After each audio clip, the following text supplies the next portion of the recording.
This is chapter 20 of the book titled God's Gift to Women by Michael Baisden.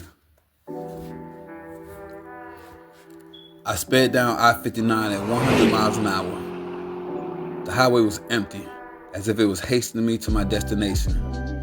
In the distance, I could see bolts of lightning flashing across the sky as a thunderstorm moved up from Galveston. I prayed that it would storm all night, or at least long enough for me to lay down with Terry. When I arrived at the house, I took a quick shower and put fresh linen on the bed. Then I lit 20 long-stem lavender-scented candles and made a path up the staircase leading to the bedroom. Once the atmosphere was right, I put Maxwell's Embroya CD in the stereo and opened a bottle of Cabernet. My parents gave it to me on my 35th birthday. They made me promise to save it for a special occasion. It felt good knowing that I had kept the promise. Just as I popped the cork, the doorbell rang. I filled the glasses as fast as I could, then rushed to answer the door. When I opened it, Terry was standing there in a pair of thick flannel pajamas and fluffy white house slippers. What happened to the nightie? I thought this was supposed to be a romantic evening, not a slumber party. Do you want me to go back home? Of course not. Come on in, I said, trying to hide my disappointment. When she walked into the living room, she noticed the trail of candles leading up the stairs to the bedroom. You must have really thought you were getting something tonight, huh? I was too pissed to respond. All I could think about was all the trouble I had gone through. I had raced my horny ass home, put my best linen on the bed, opened up a special bottle of wine, and lit all those damn candles. My house looked like a Catholic church. And she had the nerve to be cracking jokes. While she listened to Maxwell, I excused myself and went back into the kitchen to pour the wine back into the bottle. I wasn't about to waste my special bottle of Clos de Bois on flannel pajamas and fluffy house shoes. So, Julian, do you have any movies we can watch? She yelled from the living room. No, I yelled back. I tried not to sound irritated. Do you have any checkers? No. What about Nintendo? No, I don't have Nintendo either. I was so frustrated I spilled half of the wine trying to pour it back into the bottle. Dad, you don't have anything to play with. I got something for you to play with, all right, I said under my breath while grabbing my crotch. I was so frustrated I didn't notice that Terry had crept into the kitchen. When I reached over the dish towel to wipe up the spill, I got the surprise of my life. Terry was sitting on the counter wearing a black lace teddy. I guess we'll just have to play with each other, Terry said in a nasty tone. Sorry for making you wait, baby, but I wanted to surprise you. Mission accomplished. She led me into the living room, then advanced Maxwell's CD to track 10.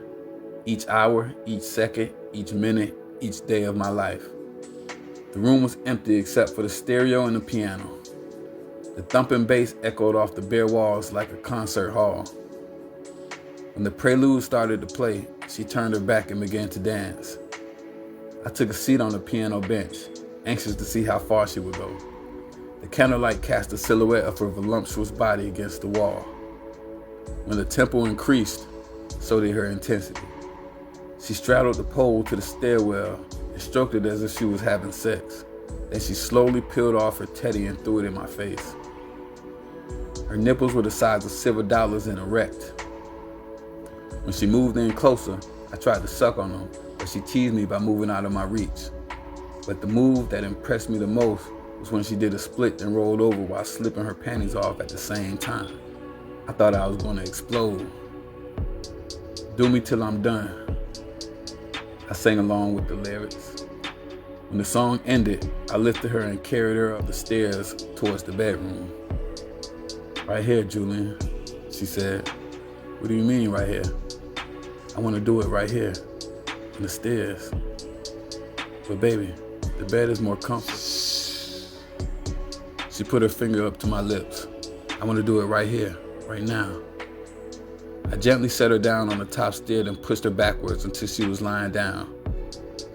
I caressed the inside of her thighs with my right hand while massaging her breast with the other. Her body was perfect in every dimension. Her breasts were just over a handful and her abs were tight. When I felt that she was relaxed, I spread her lips apart with my fingers and stroked her clit with my tongue. Her insides had a clean, sweet taste that made me want more. Ah, she moaned. Is that too rough? No, baby. Do it again. Deeper this time. I palmed her ass with both hands and lifted her pelvis up to my face. Then I shoved her pussy into my mouth. What are you trying to do to me? She said, almost out of breath. I'm letting you know where home is. Mission accomplished. After she climaxed, we changed places and she returned the favor. She was a little rusty at first, but after a few strokes, she had a nice rhythm. She was enjoying it so much, I wasn't sure if she was doing it for my pleasure or hers. Just as I was about to come, she abruptly stopped. Come on. She grabbed me by the hand and led me down the stairs toward the door. Where are you taking me? Outside. I've always wanted to do it in the rain. Damn, Terry, you really are a freak. Who you calling Terry? My name is Eve, she said with a sexy smile. Then she flung open the door and ran into the backyard. I wasn't about to be outdone in my own house, so I ran after her, dick swinging and all. For the next 2 hours, we made love in the pouring rain. Lightning was flashing all around us, but we didn't care. We made love in the pool, on the deck, and in the grass. It was the most incredible sexual experience I've ever had.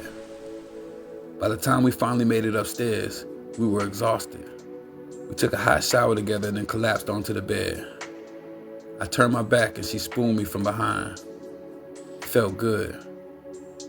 Just as I was about to fall asleep, she tapped me on the shoulder. What is it, baby? I just want to know if you're going to get scared and run away. Why would I do that?